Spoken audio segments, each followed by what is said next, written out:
आज Doubtnut app download करें। Doubtnut पर अपने सभी गणित, रसायन विज्ञान, भौतिक विज्ञान और जीव विज्ञान के डाउट्स का करो सफाया। बस प्रश्न की फोटो खींचो, एक ही प्रश्न को क्रॉप करो और तुरंत वीडियो सोल्यूशन पाओ। अभी डाउनलोड करें। देखिए बच्चों, सवाल में दिया गया है कि किसी क्षण रस्सी का चित्र जिस पर सन्नादी तरंग चित्रानुसार दाईं ओर चल रही है ना, तब रस्सी के बिंदु P, Q तथा R पर वेग के बारे में क्या सत्य होगा। हमसे ये चीज पूछी गई है, जिसके लिए आपको विकल्प दिए गए हैं बच्चों। ये रहा अ, तो जो P पर जो हमारा वेग होगा वो ऊपर की तरफ होगा। ब, जो Q पर वेग और VR का वेग जो है वो बराबर होगा तथा समान दिशा में होगा या विपरीत दिशा में होगा क्या, तो ये भी बताया गया है। तो स दिया गया है आपको, वीपी जो बड़ा होगा वो वी क्यू से बड़ा होगा, बराबर जो होगा वो वी आर के बराबर होगा, या फिर द, यानी कुल मिलाकर के हमको इनके किसके बारे में बात करनी है, इनकी गतियों के बारे में बात करनी है।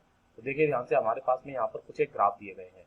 तो गतियों के लिए सबसे पहले तो आप ये चीज जानना कि किसी भी या कण की जो गति होती है, जिसके लिए हम लोग बताते हैं, वो क्या होता है, वो होता है माइनस का v जो होता है इनटू जो होता है dy बाई dx, है ना। dy बाई dx ये क्या होती है, हमारी ढाल होती है। ये क्या होती है, हमारी ढाल होती है ना। तो ये ढाल से ही देखा जाता है, यानी किसी भी कण का वेग अगर ढाल कैसी है, ऋणात्मक है, तो कण का वेग कैसा होगा, धनात्मक होगा। ठीक है, और अगर इसकी ढाल जो ऋणात्मक है तो इसका कण का वेग जो होगा वो धनात्मक होगा। उस तरीके से हम लोग ये चीज देखते हैं। तो ध्यान से देखिए बच्चों, सबसे पहले हम पहले वाले के लिए बात करते हैं। जो हमारा पहला वाला है अ वाला, जिसपे आपसे वीपी पूछा गया है। तो पहले के लिए हम लोग देखें तो वीपी पर अगर मैं क्या करूं बच्चों, यहाँ पर एक इसका स्लोप बनाऊं, तो ध्यान से देखिए बच्चों, इसकी जो ढाल होगी वो कुछ इस तरीके से होगी, है ना। तो ध्यान से देखिए बच्चों, यहाँ पर ये जो थीटा हुआ है ना, यानी कि जो ढाल आ रही है वो ढाल किस तरीके की आ रही है, पी बिंदु पर, है ना। पी बिंदु पर जो ढाल आ रही है वो आ रही है हमारी ये धनात्मक। यहाँ पर ढाल जो है पी पर वो कैसी है, धनात्मक है ना। अगर वो धनात्मक है तो हमारी जो वीपी होगी, पी पर जो हमारी गति होगी वो कैसी हो जाएगी बच्चों, वो होगी ऋणात्मक। हमारी कैसी होगी, ऋणात्मक होगी। ऋणात्मक होगी मतलब किधर की तरफ में होगी, नीचे की तरफ होगी। किधर की तरफ होगी, नीचे की तरफ, है ना। और हमसे जो पूछा गया है वो क्या क्या बोला गया है, तो वीपी जो होगी वो ऊपर की तरफ होगी, यानी कि ये वाला तो क्या हो गया, हमारा गलत हो गया। फिर चलते हैं हमारे दूसरे वाले की तरफ। दूसरे वाले में वी क्यू और आर के बारे में पूछा गया है ना। तो ध्यान से देखिए बच्चों, Q और R पर अगर मैं क्या बनाऊं, ढाल बनाऊं, तो ध्यान से देखिए, ये Q पर बनाई मैंने ऐसे, और ये R पर भी मैंने कुछ इस तरीके से बनाई। अगर आप देख पा रहे हो तो Q और R पर जो ढाल बन रही है वो किस तरीके की बन रही है, वो बन रही है ऋणात्मक, क्योंकि वो इस तरीके से आ रही है ना। तो ध्यान से देखिए, Q और R पर कैसी बन रही है, ऋणात्मक बन रही है। तो ध्यान से देखिए, Q तथा R पर जो है ढाल जो है वो कैसी है, ऋणात्मक है। ये ऋणात्मक है, और अगर ये ऋणात्मक है ना, तो हमसे ये चीज तो हमें बात बताइए कि अगर ये ऋणात्मक होगी, यानी कि दोनों की दोनों ही जो होंगी वो एक ही दिशा में होगी, यानी कि Q तथा R पर वेग जो होगा वो एक ही दिशा में होगा, एक ही दिशा में होगा, है ना। जब एक ही दिशा में होगा यानी कि वी क्यू वेक्टर बराबर जो होगा वो वी पी वेक्टर के बराबर होगा, अलग अलग दिशाओं में नहीं होगा। यानी कि ये वाला भी जो है हमारा गलत है। यहाँ ऋणात्मक चिन्ह क्या बताता है, ये दोनों की दिशाएं विपरीत है ना। तो एक हमसे ये चीज पूछी गई। अच्छा, इसका एक और बताने का तरीका है जो मैं काफी सारे सवालों में पहले भी बता चुका हूँ, कि जैसे कि हमारी जो है ये वाली जो है वो किस तरफ में जा रही है, दाईं ओर जा रही है, इस तरफ में। तो हमें किसी भी अगर हमें कण की गति देखनी है, तो कि वो ऊपर जा रहा है या नीचे जा रहा है, तो उसके जो कण है वो हमेशा उसके पीछे वाले को क्या करता है बच्चों, फॉलो करता है। जैसे कि हमारे पास में ये पी है ना। पी के पीछे वाला कण किधर है, वो नीचे है इसके, यानी कि ये किधर जा रहा होगा, नीचे की तरफ जा रहा होगा, है ना। इस तरीके से भी पता चलता है। जैसे कि ये Q है ना। अब ये जो Q है, अगर इसके पीछे वाला कण जो है वो इससे ऊपर है, ये वाला ऊपर है, तो यानी कि ये किधर जा रहा होगा, ऊपर जा रहा होगा। अगर मैं इस R के बारे में बात करूं, तो R का जो पीछे वाला कण है ये किधर है, इसके ऊपर है, यानी कि ये भी किधर जा रहा होगा, इसके ऊपर की तरफ इसकी गति होगी। तो दोनों की गति कैसी होगी, समान दिशा में होगी, है ना। तो हमसे ये वाली चीज को इससे भी हम लोग निकाल सकते हैं, ये x दिशा में जा रहा है। तो इसका पूरा का पूरा कॉन्सेप्ट होता है बच्चों, है ना। फिर हम सब चलते हैं तीसरे पर।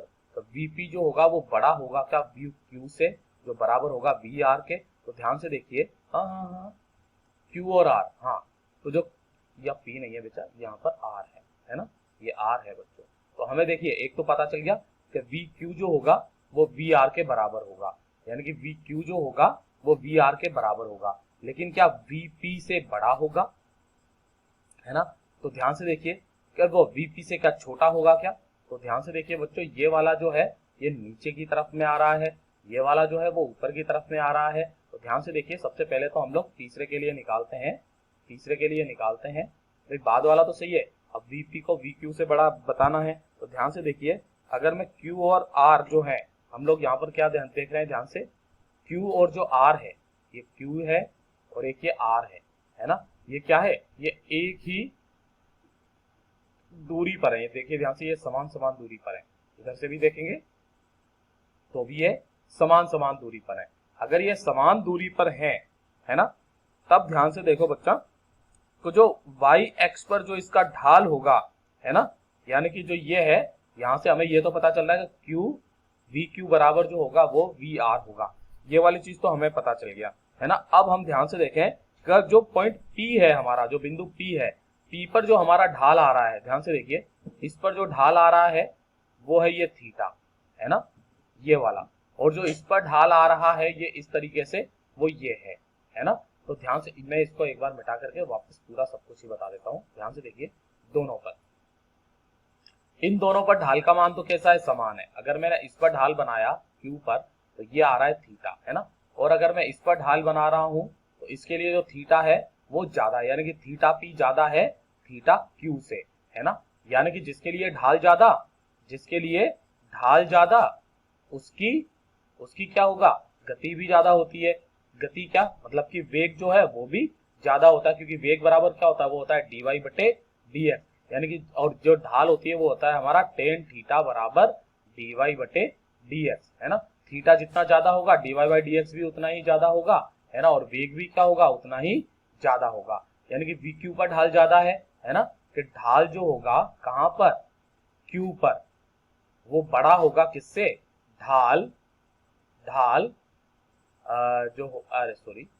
जो होगा कहां पर, सॉरी इसको भी मिटाना पड़ेगा, ये P पर जो ढाल होगा, है ना, वो Q के ढाल से बड़ा होगा, है ना, और ये बराबर होगा ढाल किसके, R के।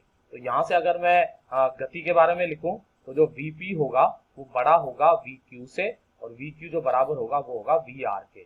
तो ध्यान से देखिए बच्चों, हमारा जो ये स है वो एकदम सही है, और Q और VR, देखिए ध्यान से, यहाँ पर तो हमने गणित लगा दिया था, ये वाला चीज, यानी कि ये तो गलत हो गया था, लेकिन Q और R तो एक ही दिशा में है। तो ये ध्यान से देखिए बच्चों, ये वाला एकदम सही होगा। तो सही जवाब जो हो जाएंगे वो स और द हो जाएंगे।